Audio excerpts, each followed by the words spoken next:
Good afternoon. Welcome to a special Ask Me Anything session on Broadband.money. We are very excited to welcome Craig Settles here to talk about anything, that is to say, anything that you all have asked him for this session. My name is Drew Clark. I'm editor and publisher of Broadband Breakfast, and very happy to partner with Broadband.money on the incredible array of tools that we've been putting together. Broadband.money has been putting together in helping those who are applying for grants for the Infrastructure Investment and Jobs Act, as well as the Capital Projects Fund provisions, and even the Connected Minority Communities program that the applications were due 2 days ago. So we are super excited to talk with Craig Settles. And in this session, you should be able to see on your screen all of the questions that you and others have asked of Craig, and we're going to get to all of those. But Craig, let's just start off a second. Where are you coming at us from? Tell us where you're located right now, and tell us a little bit about yourself and your background, Craig. So I am in Atlanta for the moment. I'm from Philadelphia in the beginning, but I normally am in California, and my focus these days is a lot on telehealth. All of the questions that you and others have asked of Craig, and we're going to get to all of those. But Craig, let's just. Sorry about that. Go ahead, Craig. I was a little crazy. All right. Yeah. No. We have this kind of multiple streams going different places, but as long as I don't press the wrong button, it all works out. So forget that I pressed the wrong button. And back to you, Craig. Tell us just a little bit about yourself. Pick up where you were. All righty. So I am very heavily involved in the broadband arena, community broadband specifically, and a lot of emphasis on telehealth as a way to drive broadband. I am not a grant writer, but I can easily provide information to help how to position your proposals so that they stand out a little bit about, among the crowd. I mean, I think in grant programs past, there's usually 3-4 times as many applicants as there are awards possibilities. And so you really have to stand out in that crowd. And so since broadband money is about getting paid for their proposals and so forth, I would figure, well, that's what we should talk about today.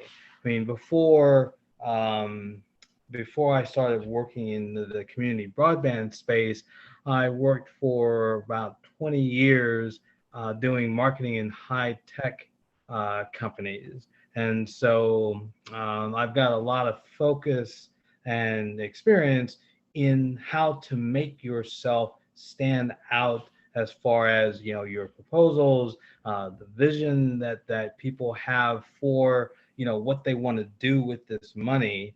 And in fact, I would even put in that you should look at this grant process as not just solely having a mission of getting to one particular point, but figure out how it's going to help you over the long haul of dealing with many things related to digital equity.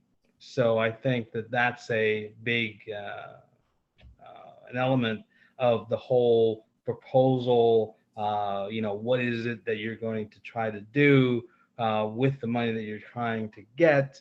It shouldn't be just a one thing that you deal with, but it should be part of a longer range activities for your community when we're talking about digital equity, digital inclusion, And obviously telehealth is a part of that. Yeah, no. Thank you for that summary. We want to kind of dive into the substance of this measure, but I would love to just hear a little bit more about you personally and why you have such a passion for telehealth, Craig. We of course have a profile of you and what led to your passion for this, but I wonder if you could tell us a little bit about that yourself. Oh, well, yes, about 7 years ago, I was, well, just doing my thing, and I had a stroke, and I ended up in the ER on a Saturday night, and how I was able to survive all of that medical mayhem was because of telehealth. The neurologist at the hospital, she had created a stroke center, so there's all kinds of diagnostic tools and so forth. But also, she had mirrored a lot of this technology so that she could log in and be able to see the same things that the ER staff was seeing. So all the data on my condition, the scans, all of those things, she was able to see, even though she was a half hour away from where I was. And though at the moment I wasn't as aware of, a lot of things, when you have a stroke, it is not a pleasant experience. But as I was recovering, I started to think about this book that I was finishing, the was building the Gigabit City, and the trouble that I always have trying to explain to people what a gigabit is, what broadband. And so um, the ability to talk about what broadband is was easier when I could relate it to my process in dealing with the stroke itself in the ER, but also understanding how being connected to the internet affected my recovery, my ability to communicate, my ability to continue on with my business. And the more important part was my understanding that if I had not been in where I was, if I had been in a rural area, if I had been in an urban area that just had really poor communication, um, all of the things that I was able to do would not have been possible. And I very well could have died in the time it took to be discovered and to have help show up and also be able to get me to the hospital in time. And that's a pretty dramatic situation, but it is also, it makes a very good way to explain to people the magic that is broadband, because people can relate to the ordeal, of being sick.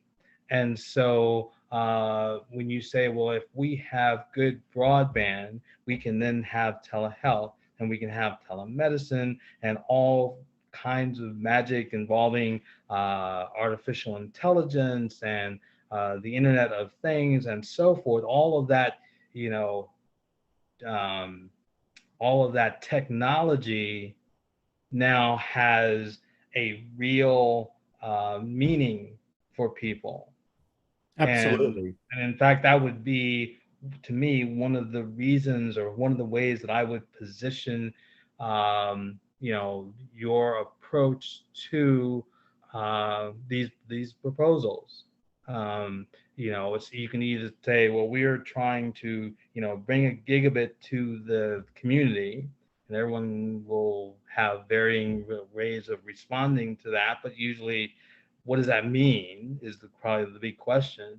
Or the city can be focusing on wellness and whatever, and mental health, uh, being able to deal with emergencies such as heart attacks and strokes, and just being able to just go to your doctor, as simple as basic medical exercise as that is. Well, all of a sudden now this changes when you put it in the context of um, telehealth, and now the ability to be able to do that because of broadband. Now, when you're creating a proposal for whether it's NTIA or if it's for a Health and Human Services grant, you have a better perspective of talking about what you want to have as an outcome of your use of this money Yeah. that you're chasing after. Well, thank you for that. And Craig, we've known each other. I've known you for probably 13, 14 years. I remember we got to know each other during the Recovery Act, and the efforts to get broadband funds that were started in the beginning of the Obama administration. And I we've kept in touch. And I recall when you suffered this event. And so I am really impressed with the way you've just kind of moved yourself back, just kind of fought your way back. And I can't even imagine how hard that is. But to know, as you've highlighted, that it's through these capacities, through this kind of this story of this tool and how you've been able to make use of it, that really gives you a window on this subject that is just really essential. And we've got some great questions. I'm kind of going to go in reverse chron order, and part of this Ask Me Anything format is to just sort of ask all these questions. So for those who are watching, right, and apologize if we had a little technical difficulties on the start of this, but feel free to put your questions in the chat, in the I guess it's the comments question. And I'm going to go backwards.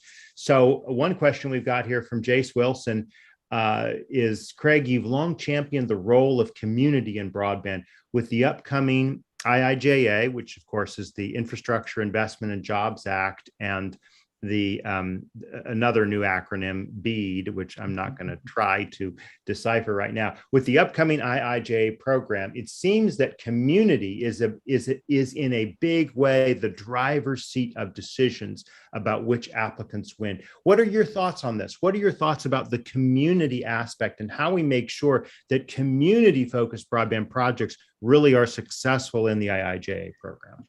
Well, I will say earlier today, I had a conversation with a city clerk at Grayson, Kentucky, and they got money through, I believe it's the, not the CARES Act, but the second one. And what was different? The ARPA, let's just take a minute to break this apart. The CARES Act, of course, was passed in the midst of the start of the pandemic. Right. And the ARP, the American Recovery Program Act, I believe, is one that was passed early in the Biden administration, but before the IIJA, which was just passed last month. Yes. And so the ARPA Act also had some additional pockets of money for broadband. So please go ahead, Craig. No worries. So what was different, and what the clerk mentioned as a big plus for this program, was it didn't have many of the restrictions that some of the FCC money and the Department of Agriculture and so forth, right? The Treasury Department basically said to the states, here's money, go make things happen, right? And so the city talked to the state, and they said, okay, we want $250,000, right? And this is what we want to do with it, and it's going to be for broadband and so forth. And then they were basically said, they'll go make it happen, make it work, right? They wrote the state wrote a check to the city, and so the end result was Windstream, who is the primary incumbent for that area, and the city were able to move forward quickly, and they were able to move forward in a way that there was an accountability and so forth for the money. Uh, um, the project has benchmarks for when there's accountability for certain things supposed to be put into place. There were accountability for when certain areas were covered with broadband and the speed and so forth, right? And at the end of the process, the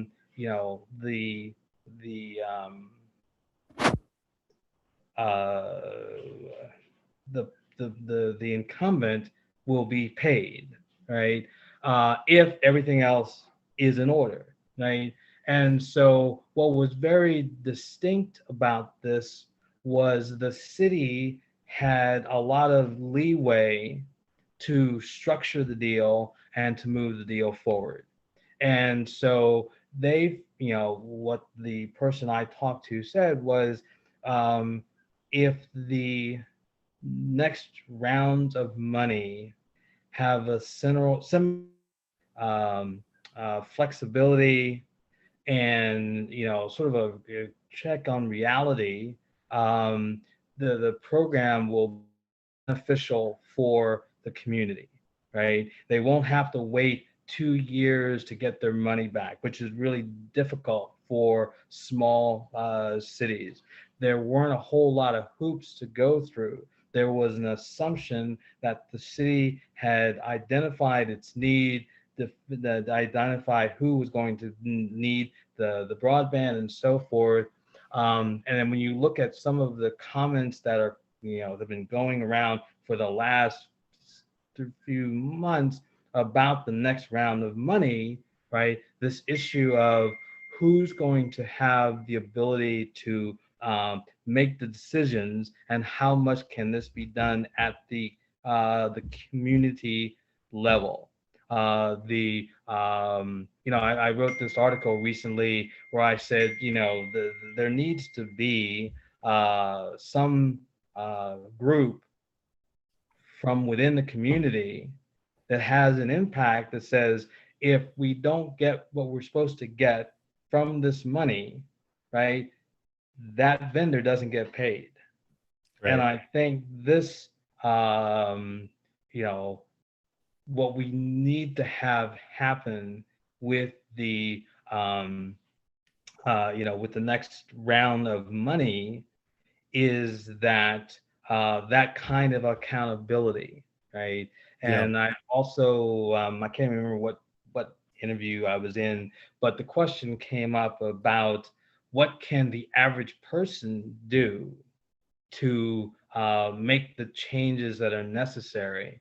How do you, you're here in Poughkeepsie or Montana, and you're not in you're not in the realms of Congress. So what do you do?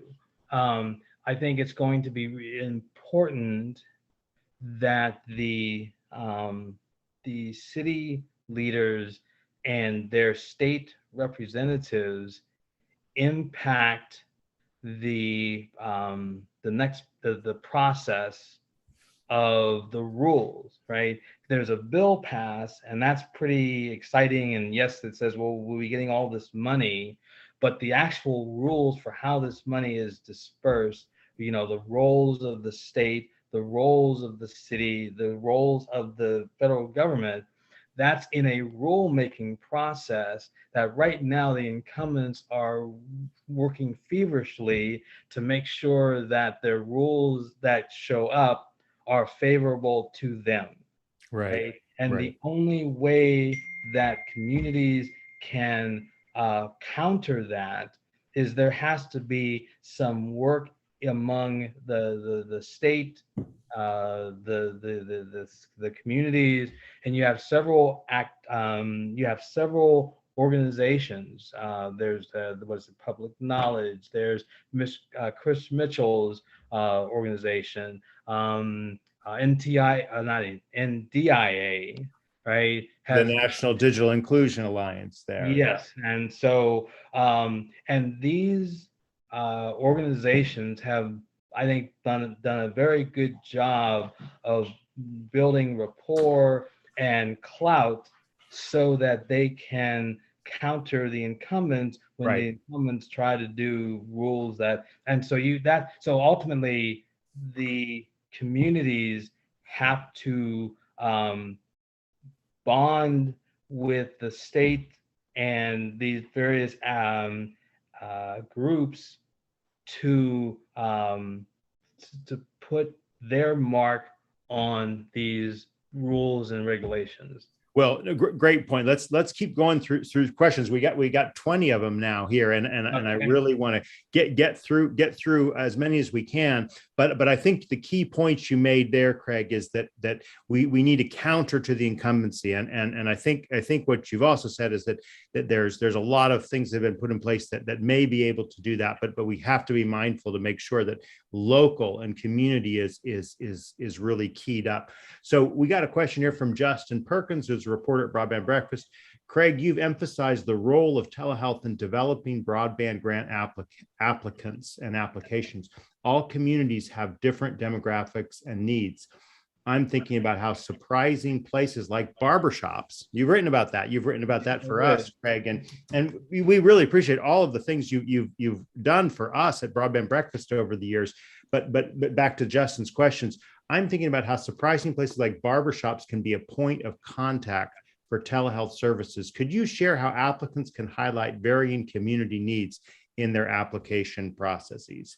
Okay, first off, I think there needs to be a needs analysis program put into place in which the stakeholders, meaning people from the healthcare side, the broadband side, civic leaders, nonprofits, they need to be part of a needs analysis process where you're identifying what are the needs for the community, right? But also you have to develop like an inventory of what are the places and facilities and so forth that you can use to deliver telehealth services, right? So if you look at churches, nonprofit organizations, programs that help seniors, right? The barbershops, right? You sort of look at where people come together, right? In Salt Lake City, they discovered that there are certain markets that attract people from South America. And a lot of the people that come in there are very comfortable with that environment and the people that are there. And so so what Salt Lake City and County did was they created a digital, digital navigator program, right? And what it does is the navigators, they find communities, their how the people communicate within those communities, and then how can you get those people to become part of the solution. And then the value of that, besides the obvious value, from a grant perspective, right, with the federal government in particular, right, your ability to bring examples of who has, who supports this program that you're asking for money for, right? Because what they figured out in the broadband stimulus back in Obama's presidency was getting that grassroots support is a very good indicator of will that project work. If all of these hands are on deck making this thing work, or then putting in their needs and all this analysis and so forth, you have a more likely possibility that you will get those people engaged after they've been granted, after they've been getting that money. And so this is the way, right? Because we in the, that are within the industry, the activists at a national level and so forth, we don't know what the needs and the conduits for action are within the community.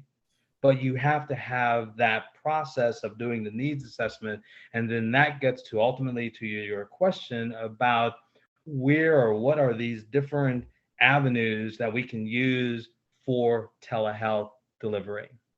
Okay, great answer to that question. Let's move to the next one. This is from Benjamin Kahn, who's also a reporter at Broadband Breakfast. Hi, Craig. My question to you is about municipal broadband. A lot of people across the country are dissatisfied with their ISPs, but live in areas that are only covered by one or two providers, and their state may actually outlaw municipal broadband. What can the average person or business do to improve their situation, particularly if they live in a state that doesn't allow muni broadband infrastructure?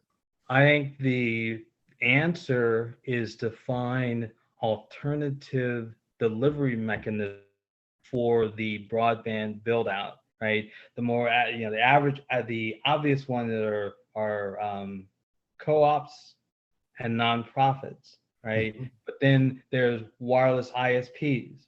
And we normally think of ISP or the wireless folks as being rural, but in reality, maybe about 10% of the WISP are urban, and there's room for many others, right? So if you have a regulation that prohibits municipal networks, then it is time to look at community foundations. There was a project I worked on in Iowa where we were going to, work with the city's foundation because it would be easier and it would take away the political aspects, right? Same with nonprofit organizations, right? There are nonprofit ISPs. There are various nonprofits that have the conduits and the connectivity with the community where you can hire a broadband builder, right? You can outsource the engineering part, the management of the network, various aspects. And so rather than to think about it as, well, there's only one way to do this, right? Now's the time to look at alternatives, right? Okay. And I the nonprofits are a way to go because you obviously have to be in the right size and all of that, but they are fiercely loyal to the community. They're going to want to do things that are in the community's best interests, and so give that a shot.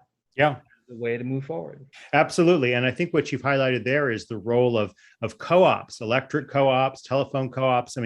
They've played a huge role in the last several years, and they obviously got involved in the Rural Digital Opportunity Fund last year. And I think rural co-ops are really poised to play a very, very large role in the IIJA and the implementation. Mm-hmm. I want to get to a question I actually posed here in the stream. One of the key stumbling blocks to the greater deployment of telehealth seems to be reimbursement issues and also regulations governing the ability to practice healthcare across state lines. What is your opinion about how these issues have been affected by the COVID-19 pandemic, and what is likely to happen with regard to these restrictions, cross-state telehealth, telemedicine in the future? Right. What people need to understand where we were before the pandemic, there were insurance companies and other interests, that wanted to have either no telehealth or very controlled telehealth, and they wanted to, in essence, say that if you're going to get our money, insurance money for this patient, you're going to have to take less, right? When the pandemic hit, all of a sudden a lot of these rules dropped. The whole thing of not being able to cross state lines, where you're a patient in one state and you're a provider, your doctor, your doctor is in another state, right? A lot of those rules were declared null and void for the moment, right? So what you have is a number of folks in the industry and in the healthcare and the insurance industries, they want to go back to where we were before.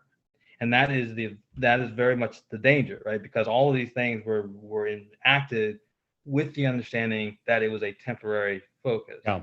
right? Yeah. So what has to happen is, again, the cities, the counties and so forth, they have got to make a noise, right? Because basically you got interests that are not the public's interest, trying to make rules that are favorable for them, right? And I think that you have enough people that have tasted the water of telehealth, they are not going to want to go back.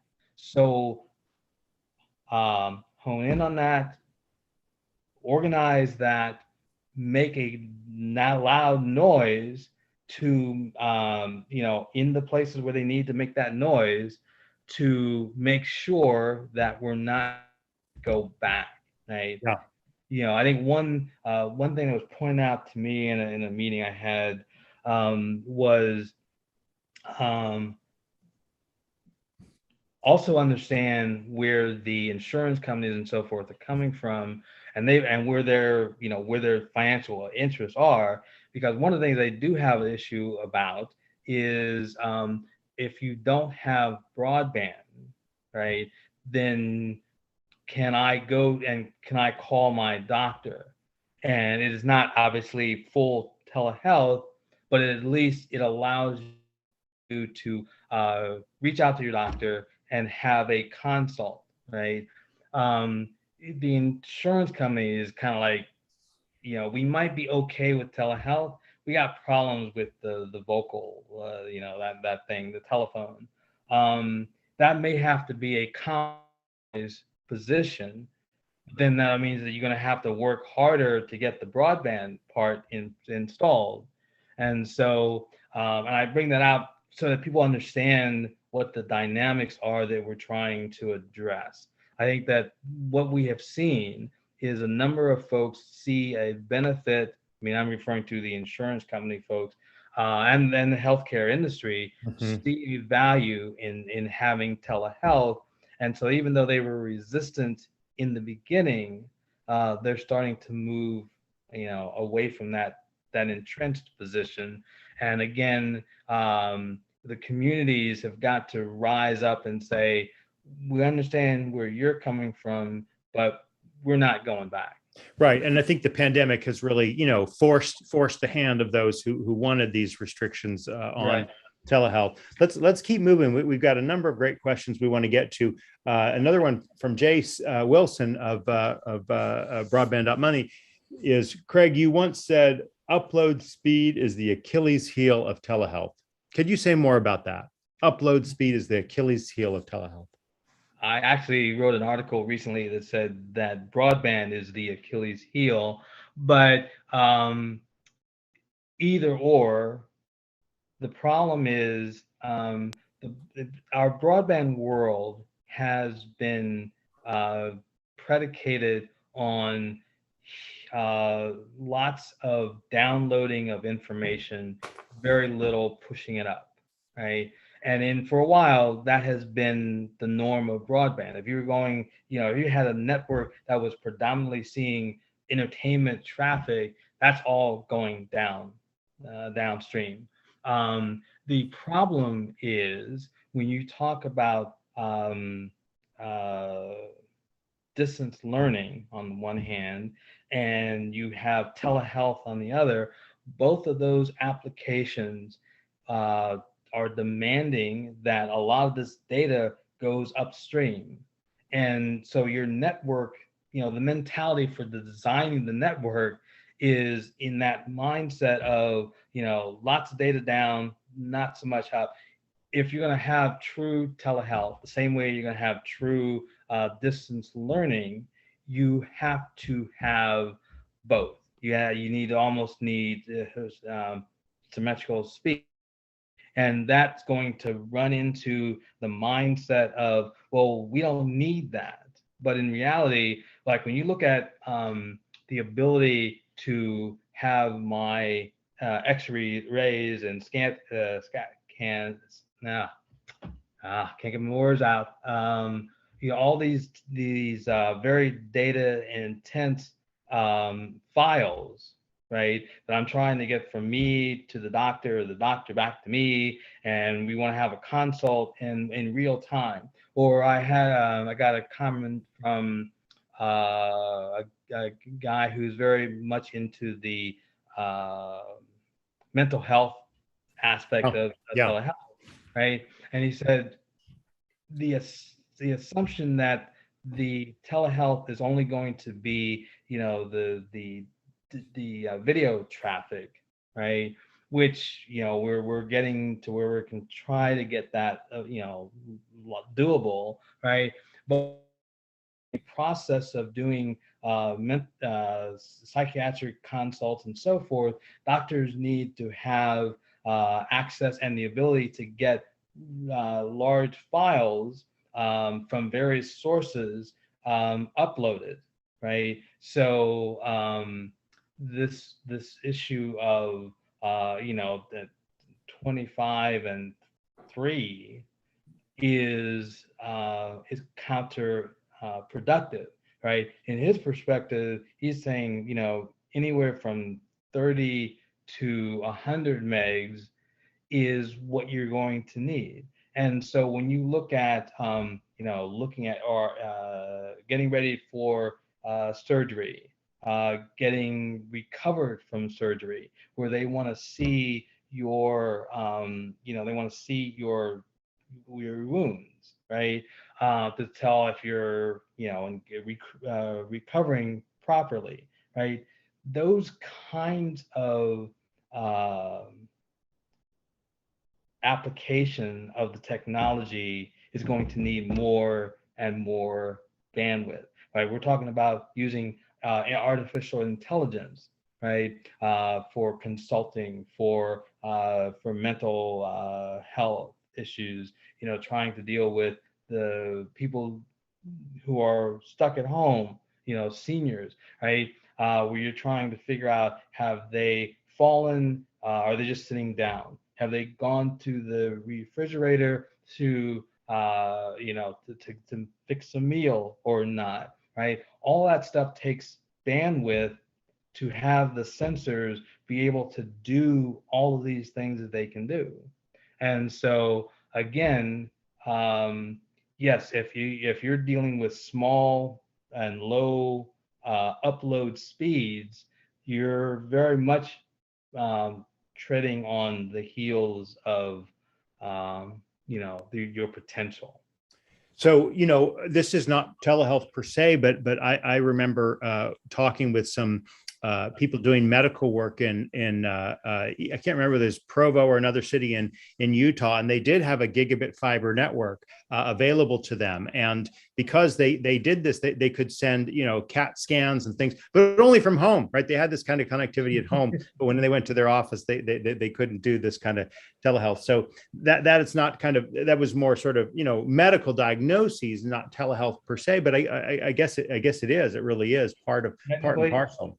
Yes, technically that is part of the telehealth process, right? I mean, we're basically, telehealth is using the internet and intranets to move all kinds of data, to do all kinds of issues related to the well-being of the individual.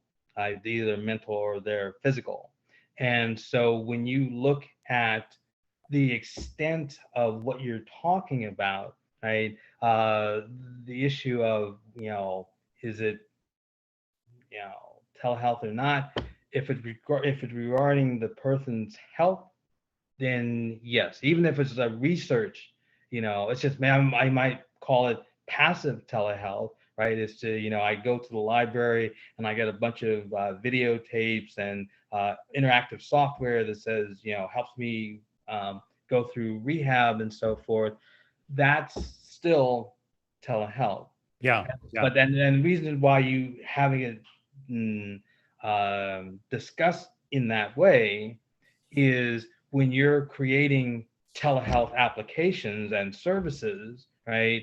You also can look at, well, who can be part of that. That question was asked earlier about, can we use the barbershop? Well, you could probably use the library, right? Because I mean, no one knows data and research and all that kind of stuff like librarians do, right? And so that is part of the solution usually.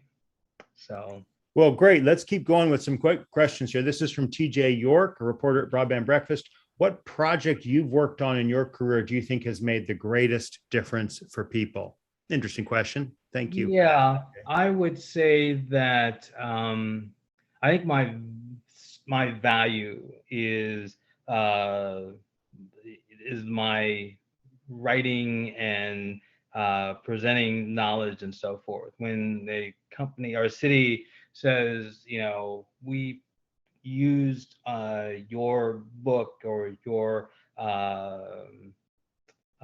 reports and so forth to execute our needs and analysis and so forth, that's where I get the most bang. I mean, I sort of look at there are services that I can do, and I may do them just a couple times a year, and they may not, be spectacular, but the information that I have produced from the very beginning when I wrote about the Philadelphia wireless program and so forth, where lots of people were reading that information and understanding, what's good, what's bad, what have you.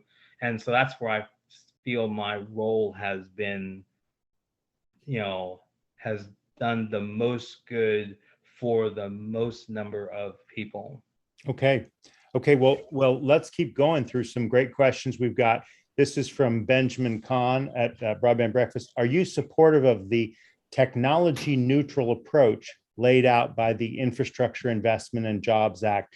Do you think that technologies like cable, DSL, and satellite are scalable enough to meet the telehealth demands Americans have in the 21st century? What are your thoughts on that, Craig?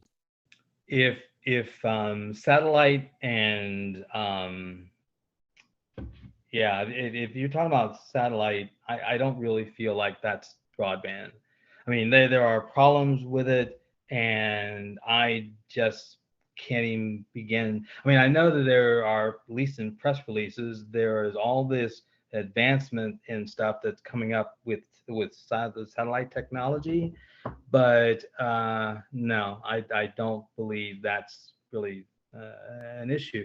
I think that the types of technology that makes a difference, our basic stuff, the fiber, the wireless, fixed wireless, and so forth. They have a place.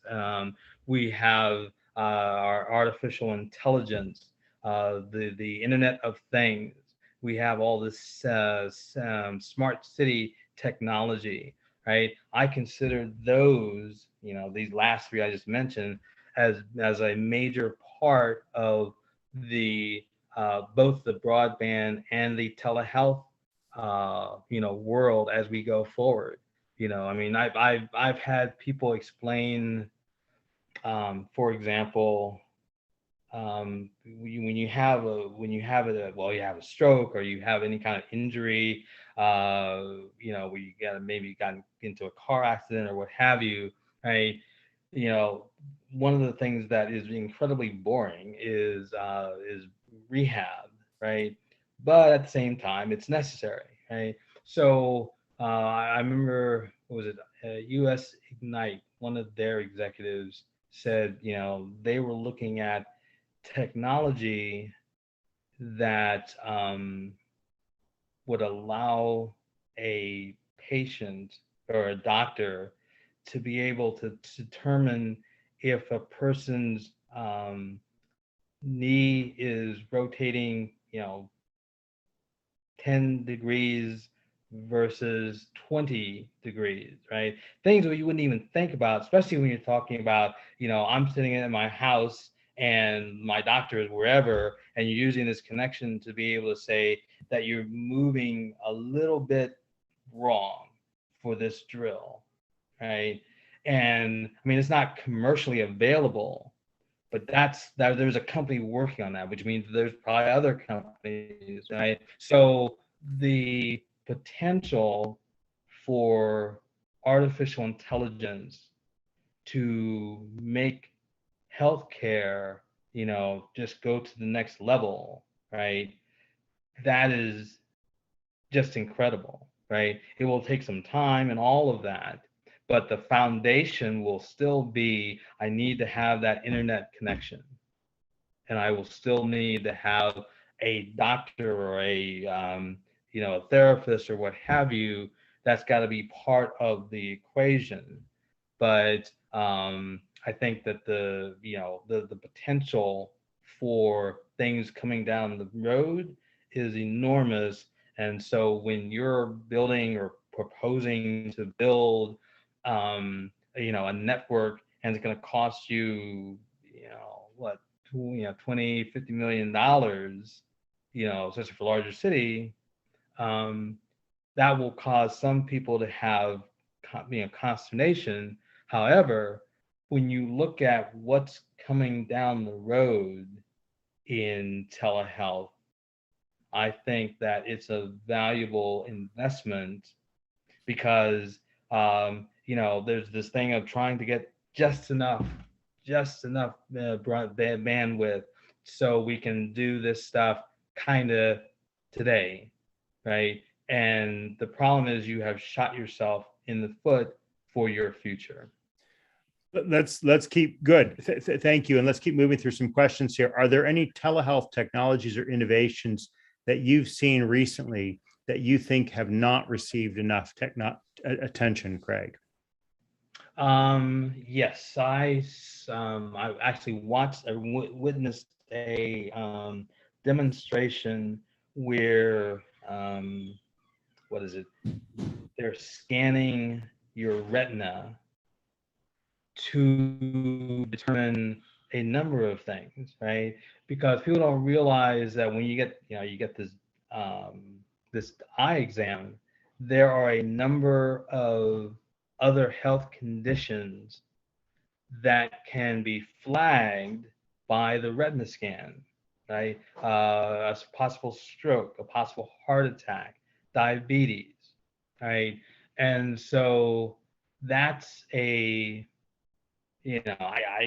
haven't read about it in a lot of other places and so forth. I would say to me, that's one of those things. It's the basic, like the eye exam, and you're saying, well, actually, if I do this correctly and I get the right data streaming to me from the patient, I could actually foreshadow this person possibly having diabetes just by the retinal exam, right? That is, that's pretty, in my mind, fairly crazy, and I mean, in a good way, So I stick with that. Okay, cool. One question I've got here is do you have any opinions about Althea.net? This question's from Ron Suarez of Broadband Institute. Have you heard of Althea.net, Craig? It's a kind of a decentralized wireless technology using blockchain. And I just was wondering if you had interaction with that at all. Yeah, I have actually. I talked to Deborah, the president, a few times, and there's blockchain, which I have like almost zero knowledge of, so I won't even pretend that I know anything about that. But their decentralized approach to getting broadband built, I think is valuable. I mean, they basically say, um, uh, let's get a group of community people to invest in this infrastructure, and then I will also have people who can't afford it to be part of the service nevertheless, because they need to be part of that service. So I think that concept is stellar. It has been, talked about off and on for a number of years. I think that Althea has been really, diligent as they have brought, this on, bringing this out. But I think this concept of, my brother's keeper or my sister's keeper, in the process of deploying broadband is, it's the right thing to do. It may not make accountants happy, but I think that Thea and the other companies that want to, push that forward, I think there's definitely a place for that. Because ultimately, whether we're talking about digital equity, health equity, we have a part of the population that, for whatever the reason, and often not of their own, engineering, they are at a disadvantage. They don't have stuff that they need, and it's like there's like all these forces working against them.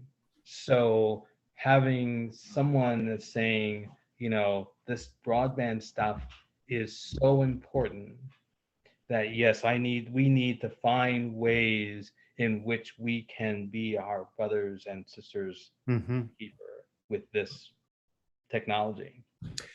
Ron Suarez raised another question. When I was in California, I was not allowed to have a video visit that had been scheduled with my doctor in Michigan. And I can say this is an issue I've dealt with too, interstate medicine. How and where should we raise this as an issue with Medicare insurance? When you say where, do you mean like who should I call or who should I complain to? Or? I guess so. It's Ron's question. Yeah. Ultimately, there again, I come back to this what I said earlier. There are forces, the large incumbents, the large insurance companies, the large hospital chains. They have their own bottom line interest, and they are often going to be at odds with the general community, definitely at odds against low income folks. And so the only way I see, you've got to create a force within the community that will then go to the politicians. And as much as it's a pain to do, it's the only other process. I mean, we talk about, let the market decide and let the, let market forces decide and so forth. And at some point, someone has to say, the interest of a particular market or a particular player is counter to the benefit of a large swath of the public. And so, but the only way that you're going to overcome that is you got to organize and you have to make it that politicians have to pay a price if they don't respond. I've brought this thing up a lot of times. People get really nervous, right? But um, at the state level, right, when you have these politicians that are making laws that are not to the advantage of people and their health, people and their broadband connections to the world and so forth, you've got to exact the price out of the politicians in order to make a change. Yeah. Either you've got to run against them, but you've got to somehow you've got to make it painful. I'm not going to explain it. Do you think that the rulemaking process for IIJ rules can help on something like this, Craig, or is that more? It should be, because what we're having is a situation where we have a healthcare industry over here, and we have a broadband industry over here, right? And there are times when in the middle there are policy statements that will affect one directly and the other one indirectly, or vice versa. And so there has to be some movement of moving those industries together, right? Because you can't have broadband without, you can't have telehealth without broadband, right? And I would say that a lot of your broadband is you're gonna have to have strong reasons for why people want to actually pay for the broadband, right? And so the good or the fate of one industry uh, is affected by what's happening with this other industry, and I think that and so this this money that's being set up for Ben, everybody on the telehealth side should be on board, making, writing letters, if there's a public comment period for, for the rule making process, everybody in telehealth needs to be on that one, right? As the same way that if there are rules and so forth for the grants for health and human services, or one of the various agencies that fall underneath that, right? When I talked to a number of the folks at the Health and Human Services, my question was, well, one, do you understand or do you believe in telehealth? Because when the pandemic started, there wasn't I got a sense that there wasn't this enthusiasm for telehealth. Right, the basics of medicine, yes, but telehealth was kind of out there, right? But there are people starting to change from that. But then that means that the role of broadband in telehealth, there could very well not be people in the health and human services group that fully understands why when you give someone $1 million for a telehealth solution, if you have not somehow addressed the broadband, like who has it and who doesn't have it, right? You're destined to have a stunted success rate, right? There were two rounds of money from the FCC that went to healthcare providers for telehealth solutions, which was great, right? What programs? Just clarify what programs you're talking about on these 2 rounds of money for telehealth solutions. So the FCC had a specific telehealth fund that I think it was considered a pilot fund, right? Okay. I mean, that was the terminology that was driving it and so forth. And so when they were giving away this money, right? For one example, there was a medical practice in um, Cleveland that primarily served low-income folks. They had 7 offices, right? So they got this money. They restructured their entire operation to be telehealth, right? In some incredibly fast time, right?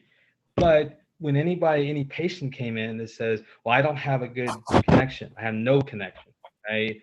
Um, no one knew what to do about that, right? It was sort of like you gave this money, but you didn't understand your people that are actually use it, rather than because it wasn't just the healthcare organizations; they were the people on the street, and you got to have both per groups solved, right? You can't. Well, this is to me an issue that probably exists within the healthcare agencies, that someone had better be championing the broadband side, or else you're going to have this issue of Right. you you've you've enabled your healthcare professionals, but you haven't addressed the individual patients and their broadband Yeah. situation. Yeah.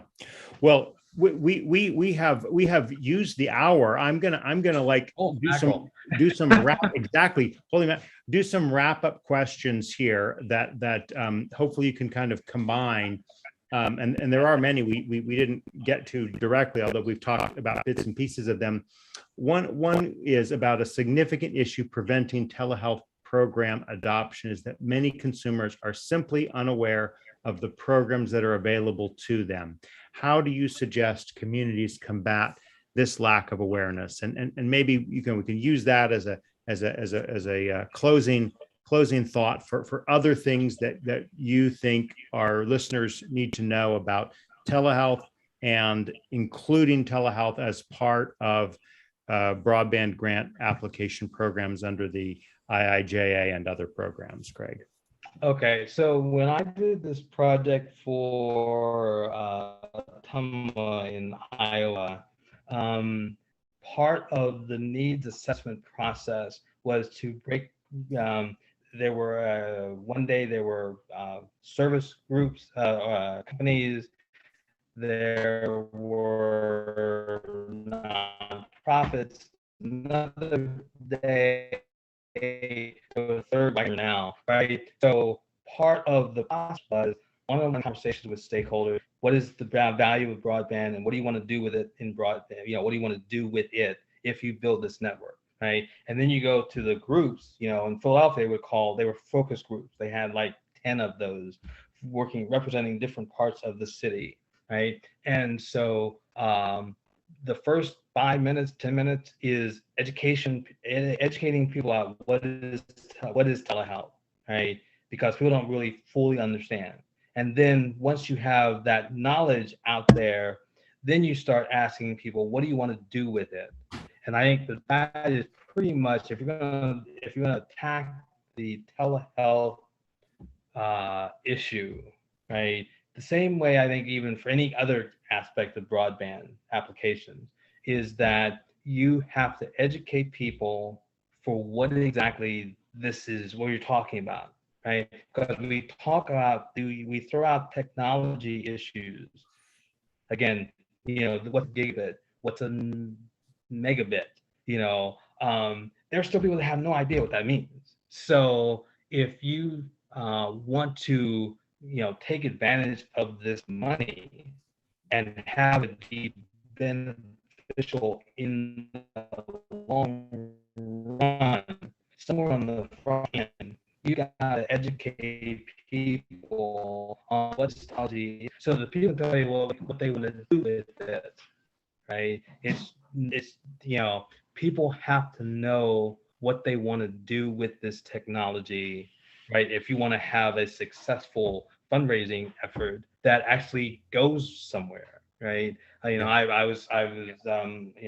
talked to someone who their city made broadband available for free to 5,000 homes, Mhm. right? One of the objectives was education. The second one was telehealth, right? Only 1,000 people took them up on that offer, right? When you dig into what was the issue, right? The advertising for this program wasn't right. It wasn't targeted, right? No one talked to ministers, right? No one talked to other unofficial leaders within the community, right? Unless you have all of those parts educated to what telehealth is, right? Right. Going after money isn't going to necessarily help you in the long run. And Right. that would be my thing on that. Well, thank you so much, Craig, for taking this time for this Ask Me Anything on broadband.money.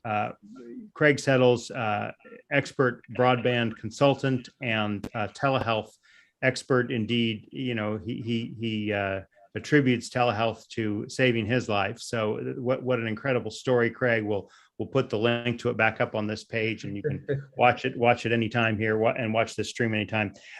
For Craig, I'm Drew Clark at Broadband Breakfast, and we will see you at our next Ask Me Anything 2 weeks from today, again at 2:30 p.m. Eastern Time.